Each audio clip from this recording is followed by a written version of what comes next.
Now welcome to the last stop on this tour bus, to the top where I was told hard work would lure us. Sure enough, look where I'm headed, the opposite direction of the life that I dreaded. Yo YouTube, what's up? I'm Tim. This is Cash Killing AC Sports Report. We were on the Blitz Hardcore podcast last night previewing the playoff series, and we didn't get a chance to do that at the same time, so I didn't feel like downloading it and going through every single part to find and connect my part and AC's part. So I'll tell you my thoughts, and I'll tell you what AC's thoughts were, because he couldn't make it right now. So the first series we're going to preview is the one that starts at 5:07 today, and that is the Phillies versus the Cardinals. A lot of people are talking about this series. The way I look at it is the Phillies just have an overall better team.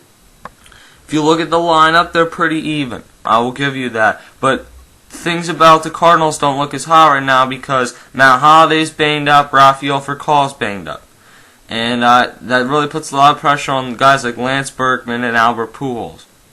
Pitching-wise, it's not even close. I heard someone try and say, oh, the Cardinals have this great rotation too.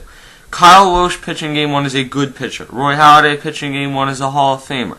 Cliff Lee is a beast game 1. Chris Carpenter is a guy who isn't as good as he used to be and is still very good, but he's not great anymore. And then game 3, Jaime Garcia, I'll give you that. Jaime Garcia is a really, really good young pitcher. And I'd probably give game 3 to the Cardinals not because I'm worried about Cole Hamels, but because Jaime Garcia has great success against the Phillies in his career. So I'll give the Cardinals game 3, and with that, I think game 4, Roy Oswalt comes back and wins. And I think that this is a 4-game series. I really do. I think that people who are all worried about this series are just wrong, because with the rotation the Phillies have, you're going to have to find another team that has great starting pitching if you're going to win.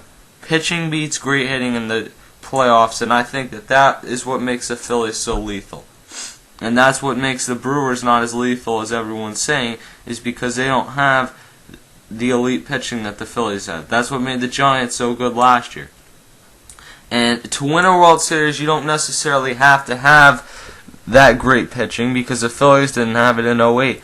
But you need to have one guy step up and become a great pitcher for the time that you're in the playoffs, and you need to have a couple other guys step up and make huge starts. So I think that the X factor in this series is both of the bullpens. The Cardinals blew 27 saves during the regular season. If they're going to win this, they have to be shut down in that bullpen. I would expect guys like Carpenter to go deep in the game so you can at least hand the ball straight to the closer, but that even has not been a sure thing for the Cardinals this year. And I think that the Phillies will take this series in 4 for all of those reasons. I'm Tim. Stay tuned for the D-backs and Brewers preview.